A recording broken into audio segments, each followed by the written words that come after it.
Hello, this is Martin Warren with another Explorer tape from the laboratory of the Monroe Institute. The Explorer you hear on this tape, GLA, is one of our newest Explorers. She channels an energy that tells us we may call it Eku, a name that Eku says will remind us of our word echo, meaning that which goes out comes back. Eku likes to represent that thought to us. We truly enjoy conversations with this new non-physical friend because of the clear and concise information it shares with us. That allows us, as you will hear, to cover a lot of ground in any single session. The monitor of the first session you'll hear is Marie Coble, who is herself a seasoned explorer. Marie begins with a question on the personal development of the individual, and later asks for information on the process of channeling and personal guidance. We've been discussing quite a few subjects, and each one of them we can go off in many directions.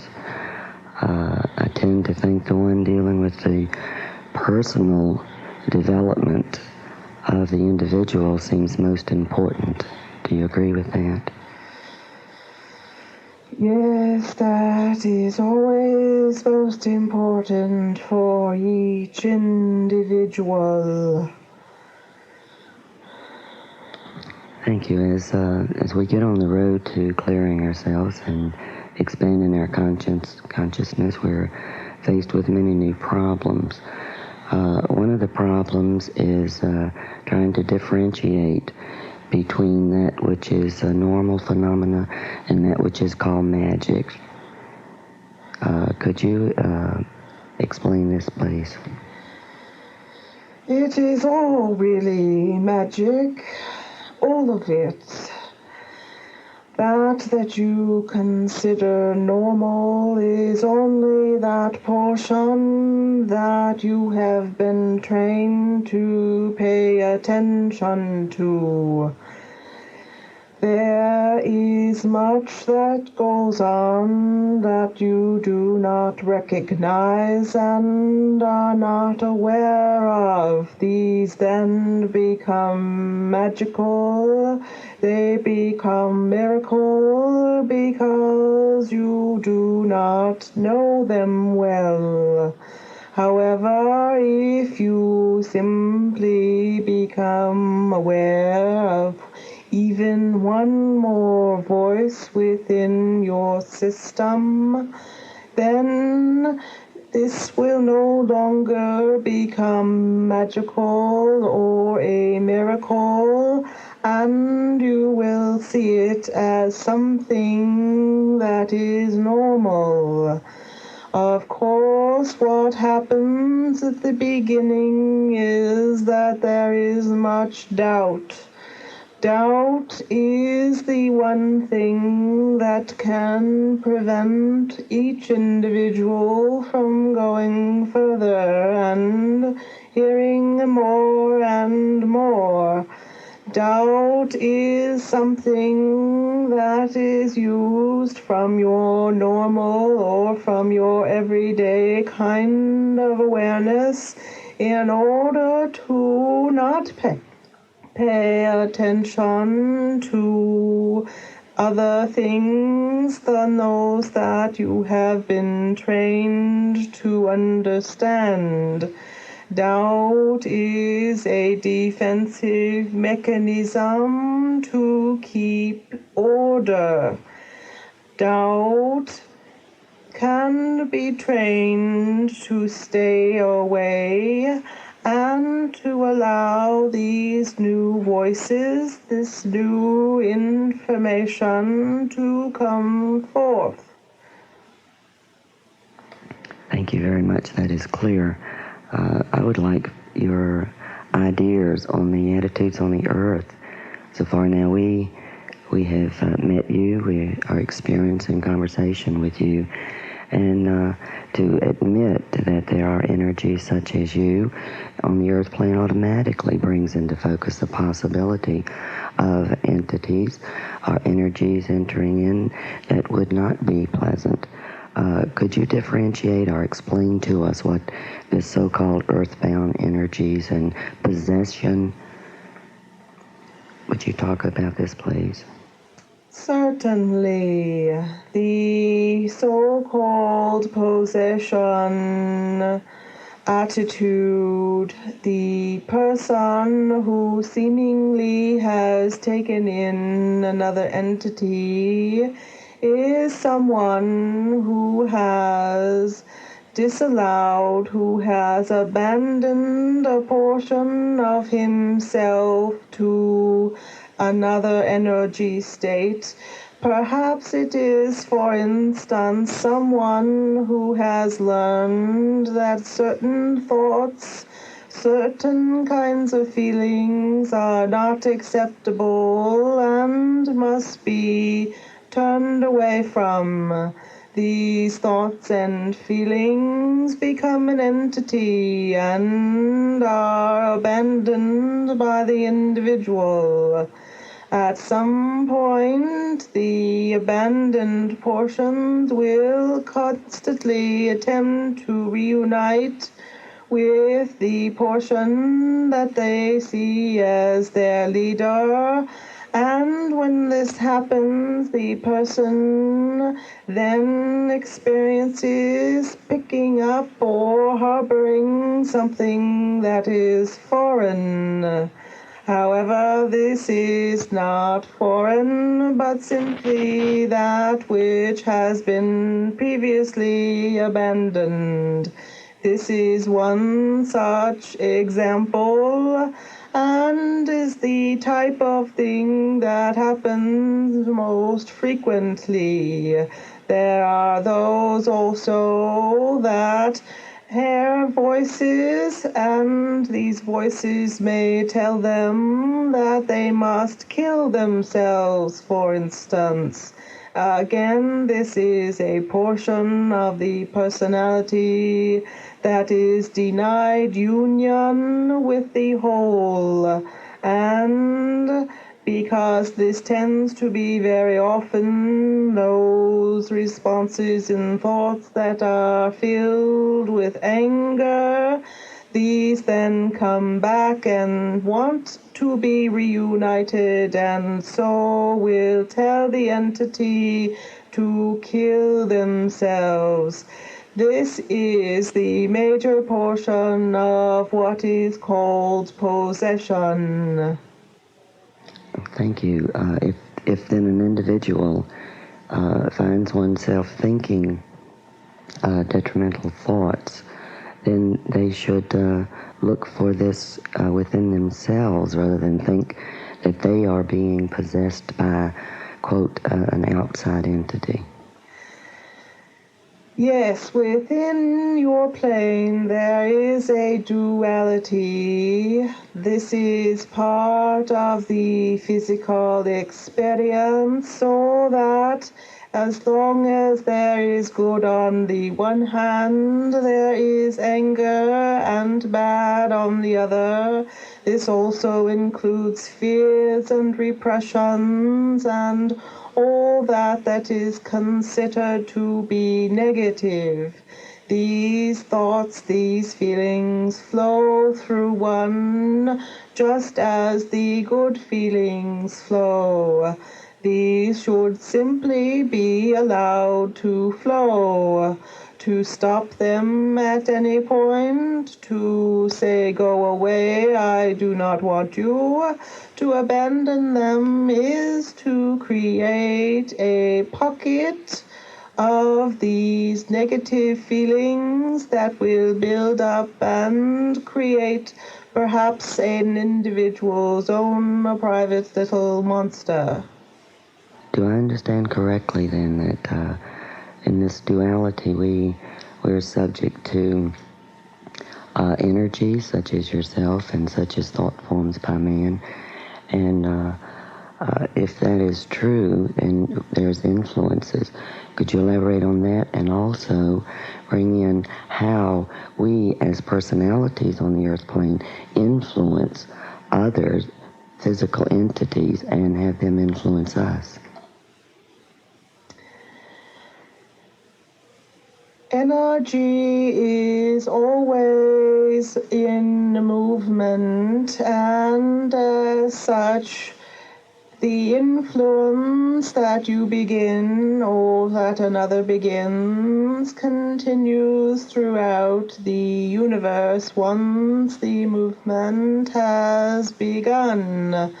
So, between individuals, for instance, if you say to your neighbor that your neighbor does not look very good, does not appear to be up to par, you are giving that individual more permission to perhaps go in the direction of feeling badly. This is one way, or you could say to that individual, you are looking well, and that person can choose to take that and to create a feeling of wellness. Words and their characters have great impact upon the individual as well as upon others. Your world is very much involved with words. You think in words, you put everything together in words. I come here, and the way I communicate with you is within words. These are your structures. This is how you build your world. So that if I need to communicate, this is the method that is the easiest and the one that you recognize more fully. There are other ways of communicating that I can have with you and with this entity, which I do take care of, and that is in ways that do not include words, but include working within the probabilities and utilizing the energies around and in this entity to create states of awareness that will bring about those things that this entity has decided to contemplate and directions and goals that she wishes to accomplish. Thank you very much. Then someone beginning on the path, would it be to their benefit to then place themselves into the most positive areas? I'm speaking of someone who is not clear, as we don't have our full control. Would that be one way to do it, to place ourselves in positive atmospheres? Absolutely. That is really showing yourself that you value who you are and that you deserve and are worthy of being in what is good, what is pleasant, what it is that is feeling good for the person. That is an excellent message to give to yourself.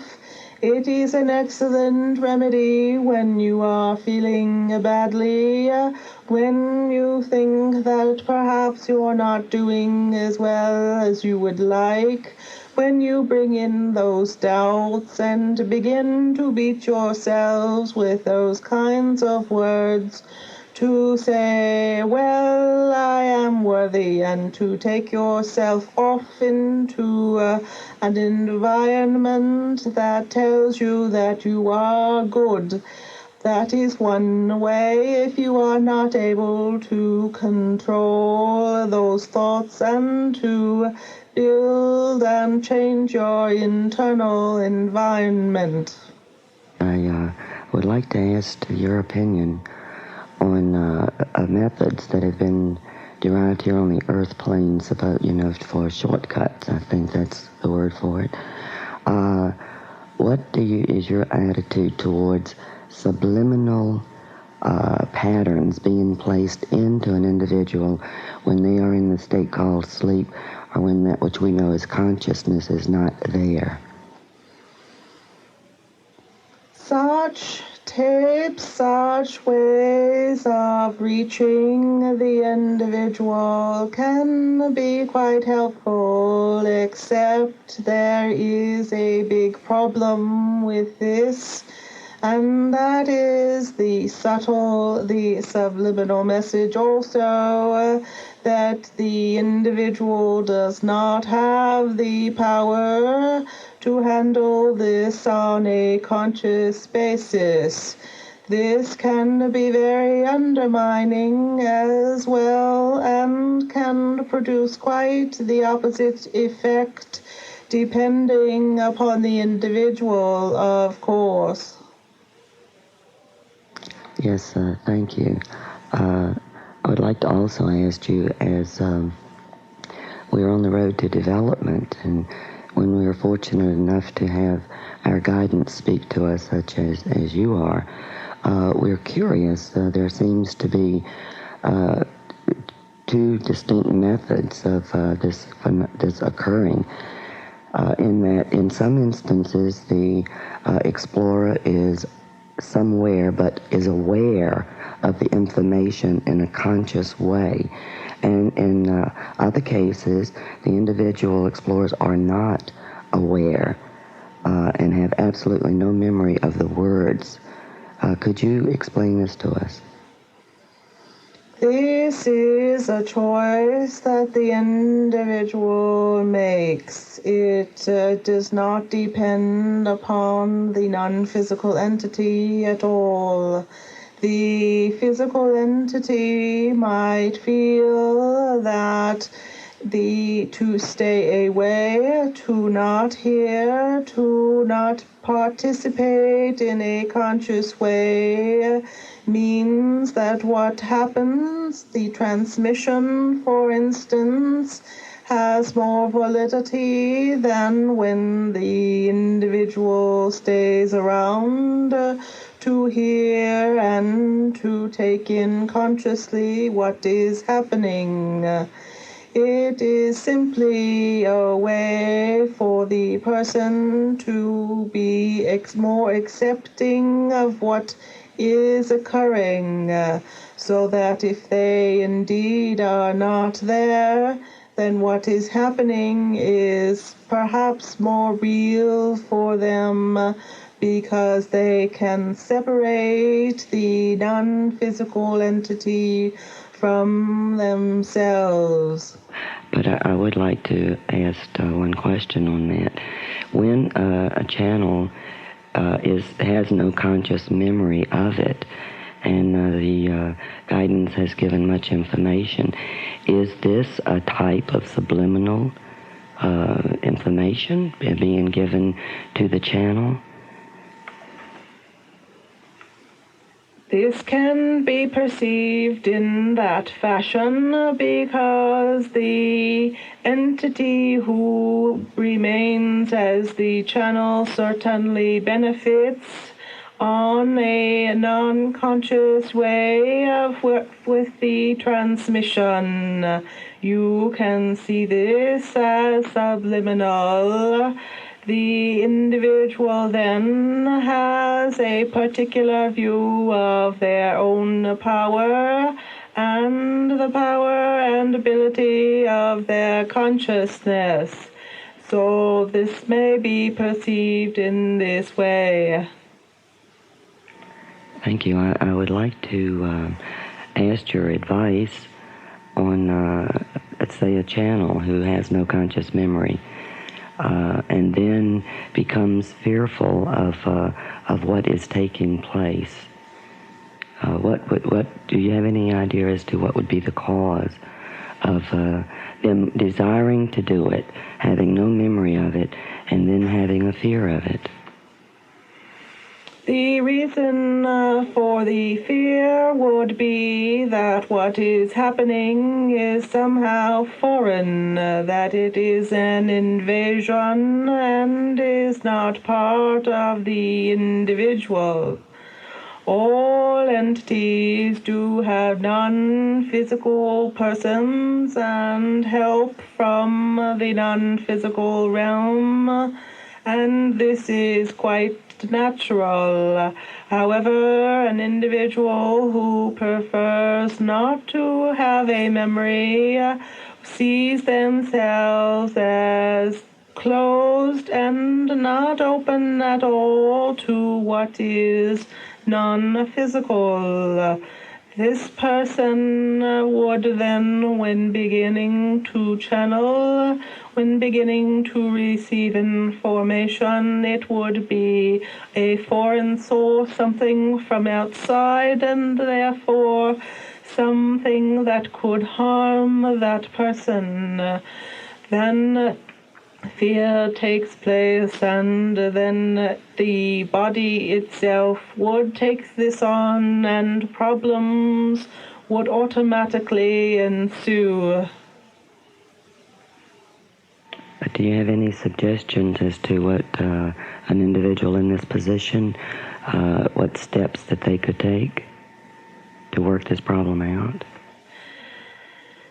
The first step would be for this person to begin to see himself as open to the universe, to feel the energy flow through the entire body, that this is a normal process, and that it feels very good.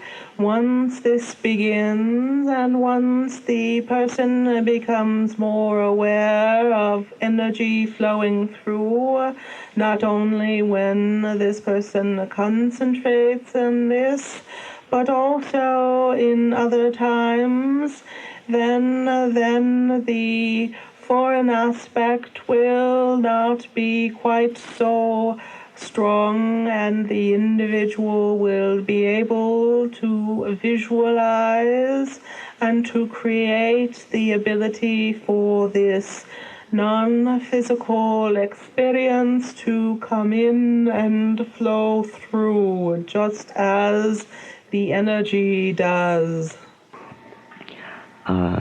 When we find ourselves on the path and we have found our guidance and begin to receive instructions from that source, could you tell us then in the road to growth what we have to look forward to?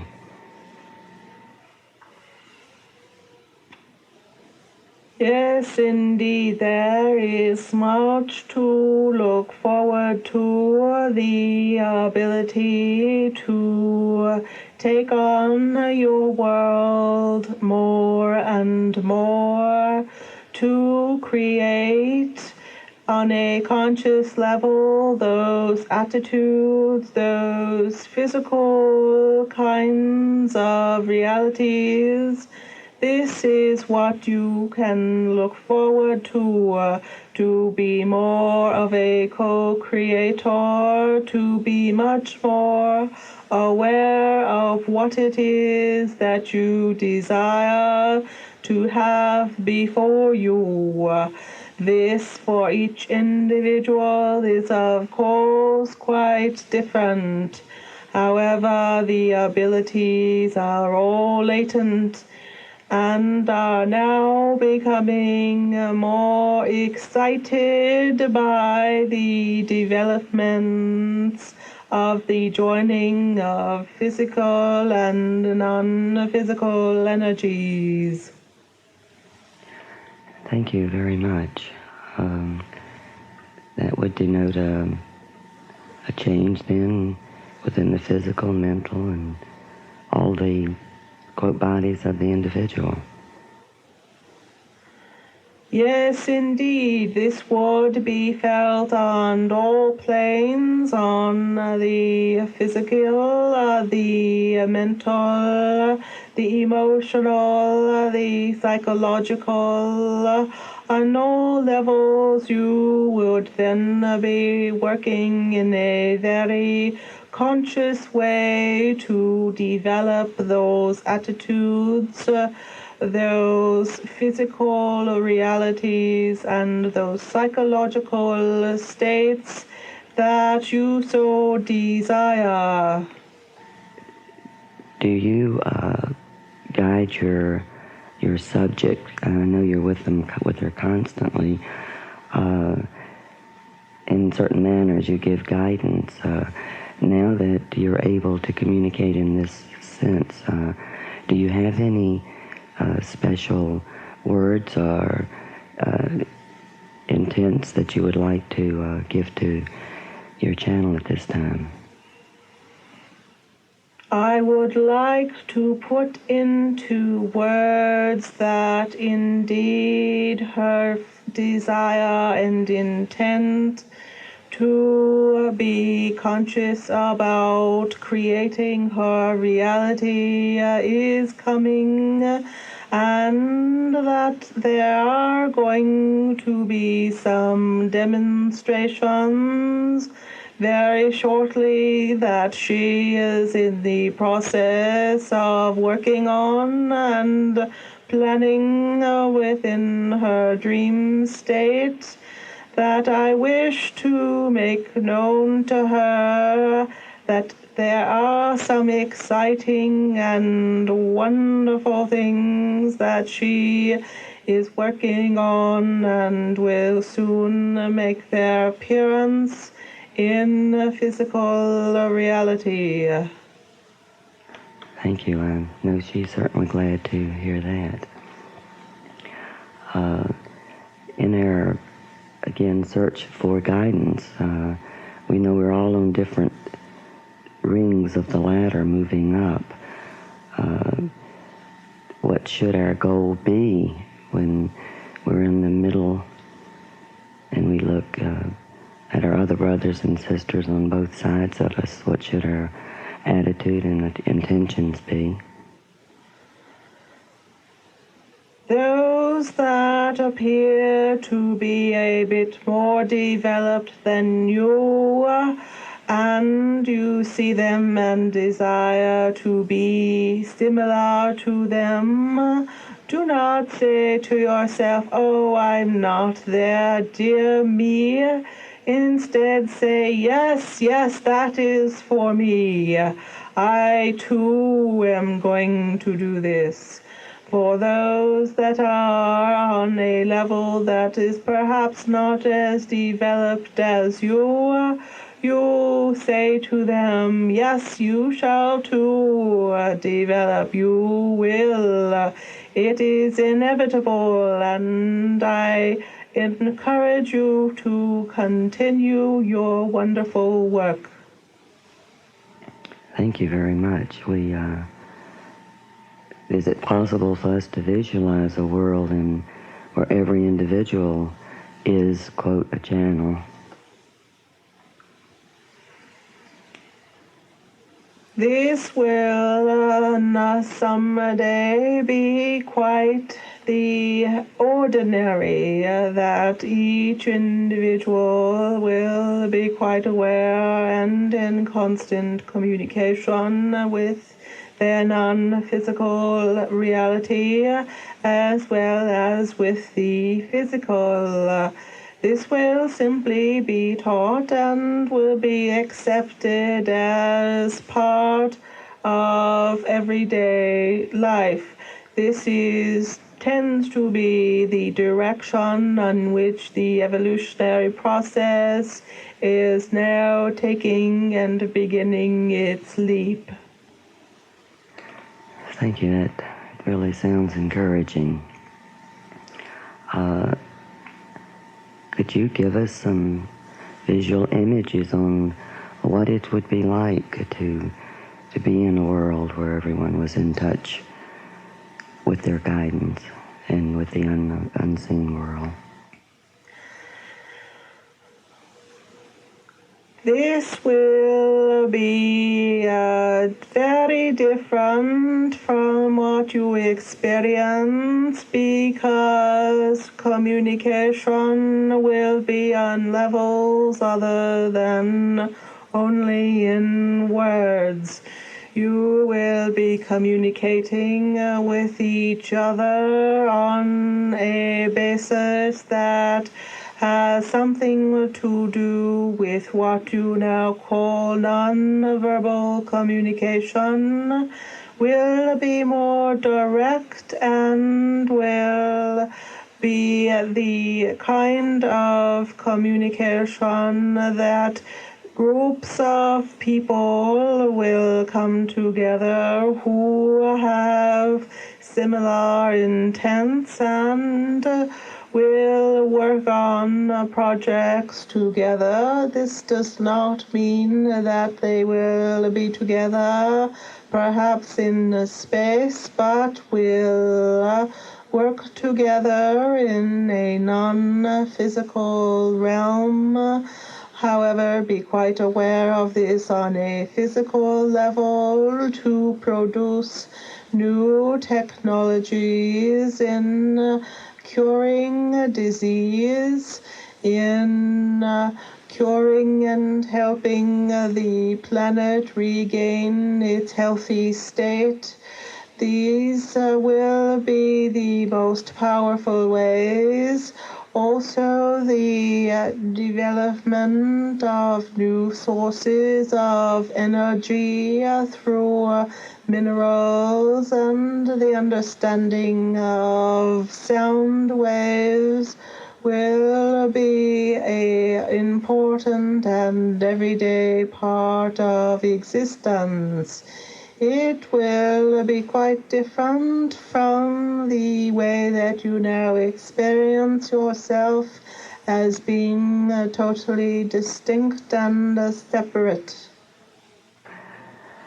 In this world that you speak of coming into being, is there anything we can do to hurry that along? In other words, how is the information on the technology given to us?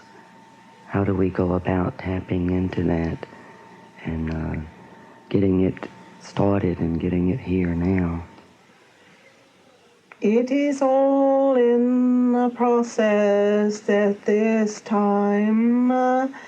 The individuals who will be discovering so-called these new technologies are now in the process of joining their physical consciousness with the non-physical, and through the process of intuition and creativity and the work with others and becoming aware that these things will automatically happen. The process is in order. It is taking place. There will be some changes that perhaps are not so pleasant as a birth type of process. However, it is all coming together, as you say, and please do not be so impatient. You are developing that which you need first. Thank you very much. Yes, we do tend to become a little impatient, but just your knowledge of knowing that it's there is very helpful. Oh, yes, indeed. It is all taking place. You are eagerly reaching out for new knowledge. It is happening, and it is at a pace that is quite good, and it shall continue. Thank you very much. Your discussion today on the channeling and personal development has been most helpful. Within these areas we've been discussing, would you like to sum up any attitudes or feelings on these subjects? The thing that I believe I wish to speak to at this moment is the subject of patience. It also goes along with the feeling of well-being and with the idea and feeling of love. Do love yourself. You are exactly where you are supposed to be this very moment, and do not think yourself less or that you are not where you are supposed to be. Indeed not. Love yourself now. You are exactly what you are supposed to be. Thank you. That helps all of us. It's been a most interesting discussion, and we do hope that we'll be able to continue this. It's time now for our explorer to come back. So unless you have something else to tell us, we'll say goodbye.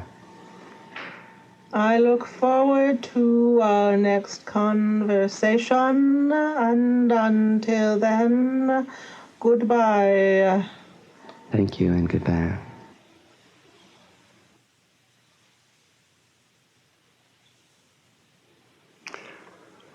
In another session with Eku 2 days later, I begin with a line of questions on individual development, leading to some practical exercises for the individual. That conversation begins on the other side of this tape. I've been thinking in terms of our individual development, which you spoke so well about it yesterday. We, each of us in our ways, are trying consciously to create a world according to our own best desires and intent for manifesting changes. And this, can you speak to this in terms of the concept of time? When we pray, we're talking about the future, and when we pattern with our consciousness, we're talking about the future. What is our relationship to this ability that we feel is within our grasp to learn and understand?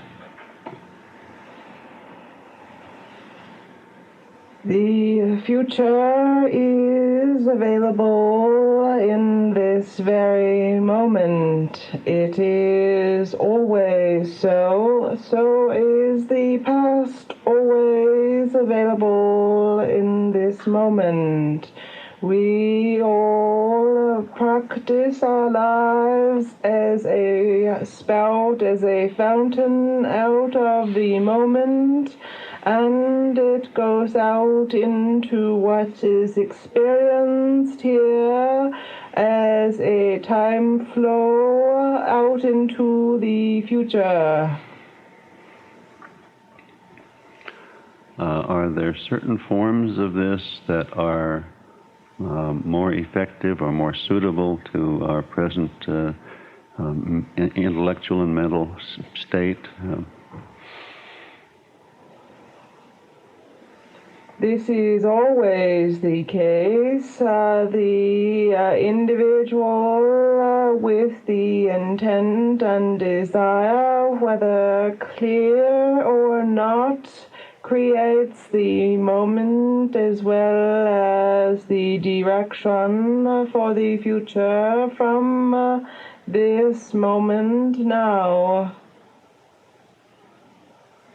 Okay. One of the problems to my mind in my present stage of development is that to create my future would involve my knowing what I want the future to be.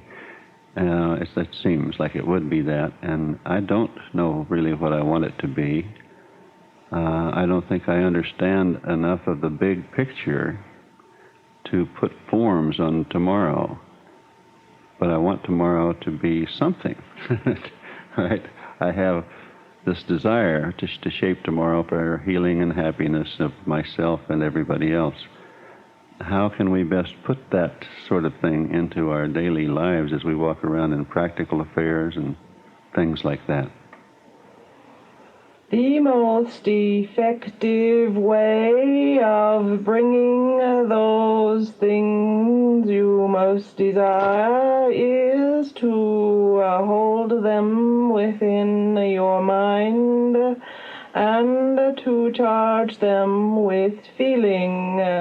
The overall ideas such as love, such as healing that you mention are excellent ones to hold within your frame of consciousness, and to add to this your desire for this to occur. The emotional response is the energy you give to your direction, and then these take place. If you so desire to experience something that is not quite so pleasant, for instance, if you wish to have a rather anxious and unpleasant day the following day, it is quite within your power to hold on to negative ideas, perhaps about a relationship, and then to fire this with fear and worry and anxiety, and this you shall also create for yourself on the following day.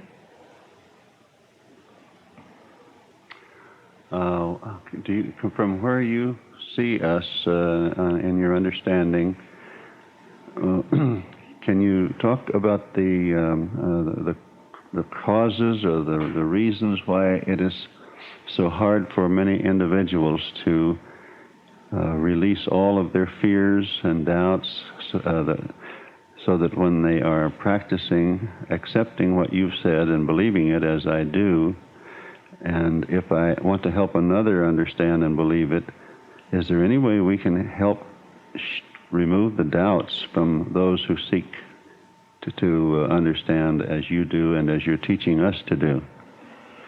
Each individual has their own level and complement and supply, shall we say, of their fears and doubts and such negative ideas and feelings. And each one of these must be worked out, must be wrestled with by the individual. It is only in this fashion that then the fear or the doubt begins to change. The individual cannot rely on any other individual to remove such things. It must be done within one's own self. That's very, very good for us to, I think, for me to have a firm understanding. We have encountered many problems in our desires to make a better future. We've encountered lots of problems in ourselves of thinking that we know best what is good for our brother, and therefore trying to influence him in some way to be this way or that way instead of some other way. You don't have a quick, easy formula for us to say, a magic mantra to get rid of that bugaboo in ourselves of thinking we know what's good for the other person? It seems that it is always easier to see what would work best for another. Our vision is not so clouded then by needs and desires and all the old patterns that are around. However, there is really no way of influencing another except through the channels and the process of energy that includes accepting and loving that individual without condition. That is really the most spectacular way of making that influence felt. That's a very, very clear statement of it, and it sharpens my clarity about it. I appreciate that. You have seemed to have some understanding of aspective energies, the non-physical aspects that move and become available in our personality and our intellect. Is this so? Yes, I am aware of such. I was wondering if there's a way for us to learn as we look at our own aspects, our individual selves, the aspects that attach to our individuality. Is there a method of looking at them, a way in which we can identify one of those aspects to become the like the head butler or the person in charge of the whole household, so that the individual's consciousness can be free from all the practical details of trying to muck around in this physical place? The most effective way of being the leader of the entire self, including all possible aspects, is the individual portion of the personality that says, I love you all. You are all equal. You are all good. I love you all. This brings all of the aspects, all portions of the personality drawn into receiving this love, and then will reveal themselves to the personality without fear. The trust is automatically there. Love is indeed the main, the most beneficial, the most practical way of achieving anything you desire. All right, and would it be helpful in this sort of work with ourselves, having identified and put in place an aspect of total loving and all of those attributes you described? Is it helpful for us to assign a name to that aspect for ourselves and an identity that we can talk with in a way of saying, "Now take care of everybody"? And can we create that kind of a communication with a chief aspect of ourselves? That is a possibility. However, I would not suggest that be the primary way of taking care of this type of situation you describe. This love, this generation of energy is best suited to your everyday consciousness, to the portion of you that is in most control at any given time. Then would this be the aspect that we would fit when we think of our own identity? If I think I am, as I walk around in my grounded condition and say, who am I? I am Martin. That's my identity. But I'm wondering if there is a discrimination to be made between one's own central consciousness of identity, the I am, and the aspects that take care of are dealing with the illusions of the physical world around us that seem to be so solid and so limiting. The I am that I am is the portion of the self that is the most responsible for the entire person, both physical and non-physical. Everything is mediated through I am that I am. This is control central, shall we say? All right, and again, that's as clear a statement as I've ever encountered that. It helps me to understand it in a better, newer way. Back to the manifestation topic we were talking about, the shaping of tomorrow. So many of us are focused on the material world and are learning that that's all right too. And we're focused on wanting manifested abundance of material things, and the money and the support and the security that leaves us free to feel free to be free. Is there any way you can help us of helping ourselves to move in a sense of abundance and strength of materiality as we move in materiality?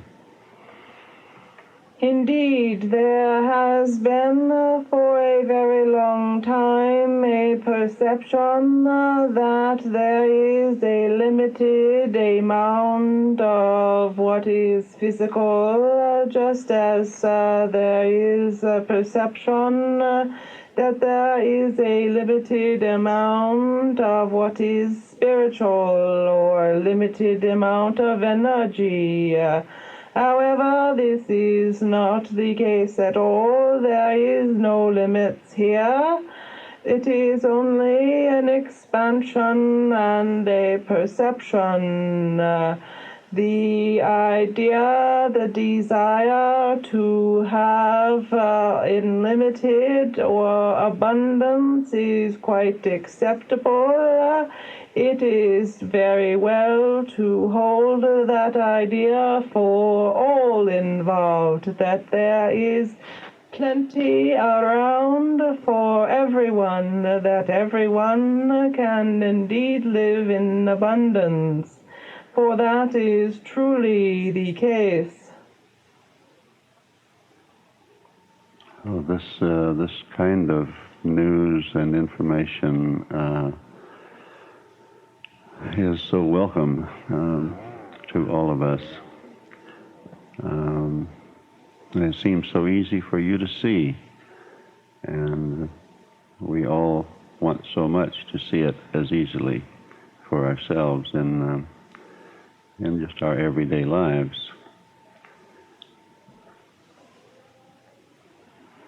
You have little ideas that you have all around you about what it is to live, what is reality, what it is that you can have. These ideas you have stored away ever since you became physical. The ideas that your parents, the people that were your peers as a youngster, are all involved here as well, so that you are limited only by what you have stored. And this is a process of unloading cleaning out all of the stored memories. It is always best to think of this not so much as a cleaning out, not so much as a difficult process, but these are all things that one can play with. These are little gifts that you have that make life very interesting. Look at them and love them. They give you much pleasure. We are we're sharpening up our abilities to see the power of thought and the power of mind as we see that physical laws don't apply in an absolute sense as we thought they did, and we learn how to walk on fire and we learn how to bend metal with our thoughts, and we want to learn more, which we're learning fast also in the healing area of looking into the ailments of the body and the disease entities and so forth, and seeing that they are also susceptible to our thoughts. They're created by our thoughts and can be banished by our thoughts. There's elements in our end that we do not know quite how to extend into that we're attracted to, such as control of space and time. Do you have any thoughts on that? Space and the movement of material through space is what creates the concept, what creates the experience of time. There is an experiment that you might try that would expand your experience of what time is and how you can manipulate it. If you take a clock and put it in the front of you, if it has a minute hand, and relax and send your consciousness elsewhere, perhaps somewhere that you are very comfortable, and while you are there and are comfortable, then very calmly open your eyes and look at the clock. You will discover that time has stopped, that the minute hand either moves very slowly or preferably moves not at all. The time that you are away is stopped. Yes, this would apply to the second hand as well, I would think, right? Yes. Mm-hmm. We will certainly experiment with our own selves in this beginning way. It's very helpful. The slowing of processes is an important one to many of us, and also the speeding up of processes to others of us becomes important. And I'm hearing that we can gain some control over this in the processes of life called aging or degeneration, but those processes may be reversible as well as any other phenomena.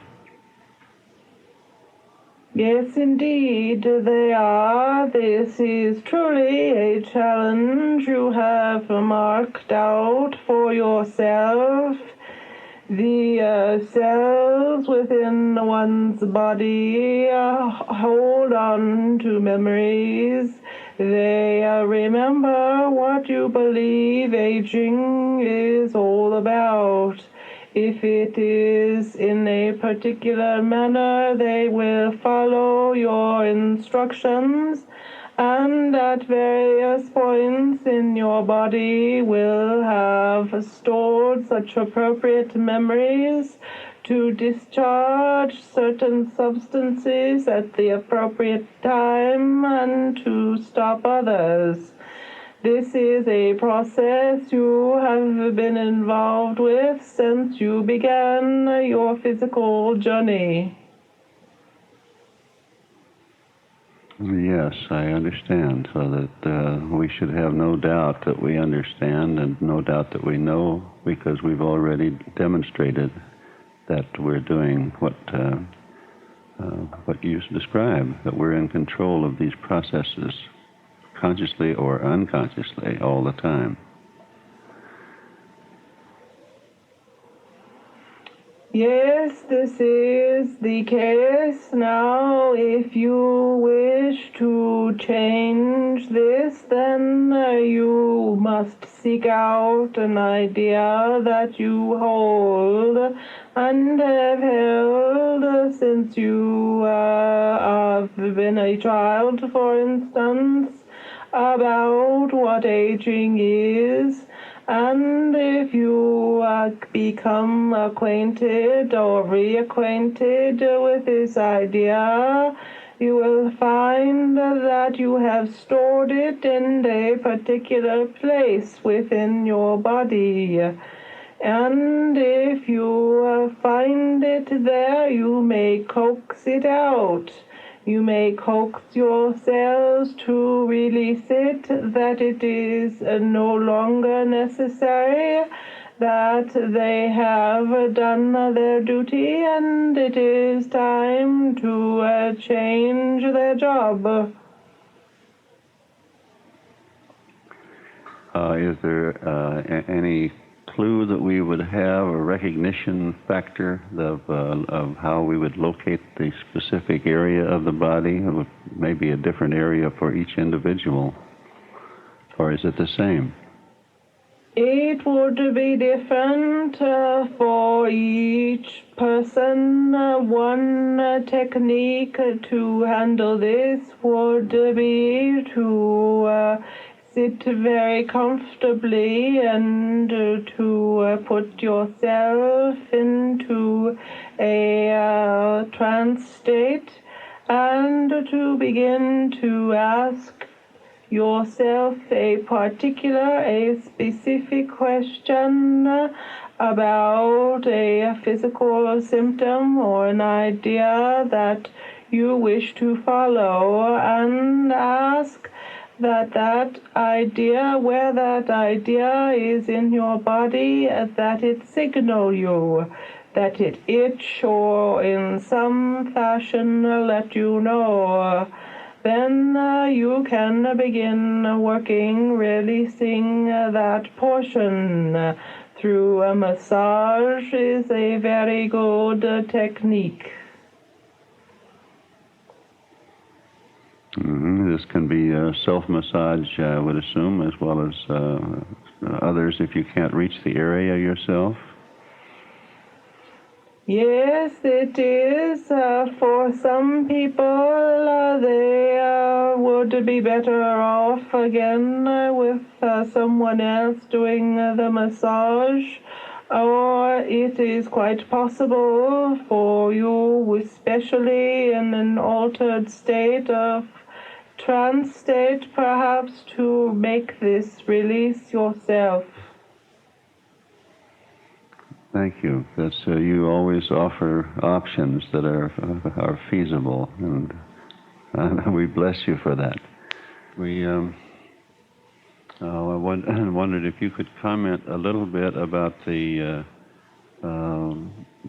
message that we've been seeming to get here, to keep focused on it can be expressed in about three ways: to stay focused on spontaneity within the present moment, and to keep focused on total trust in the process, which would result in a state of mind on our part of allowing everything, allowing everything to be as it is. That sums up kind of a goal focus I've been hearing. Can you comment about it? Yes, indeed. These are very important elements of the creation of every moment. There is the spontaneity that is quite the factor that is involved with every moment and its creation.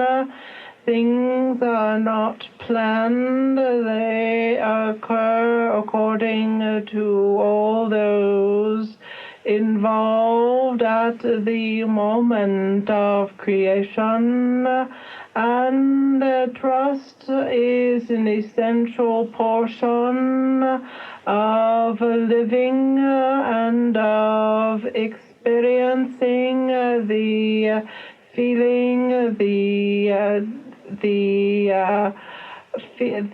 desire, the actual being of well-being, of love within this physical universe as well as in the non-physical. Thank you. That's very nicely put. Then it seemed to me that any individual who desires then to join this kind of condition and state that you describe, anyone can do it who is totally or almost totally free from fear and from doubt and from judgment. If those three things, any of them, are present, it seems to me they block an individual's ability to join the stream of evolution. Those are three things that are always great barriers when creating any given moment, any given time or relationship or any kind of energy building.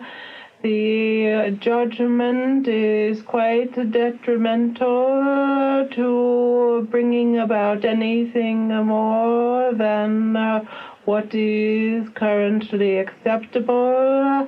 Ideas are very much always in a process, so that the freedom to change ideas, to allow them to change and unfold, is exceptionally an important process.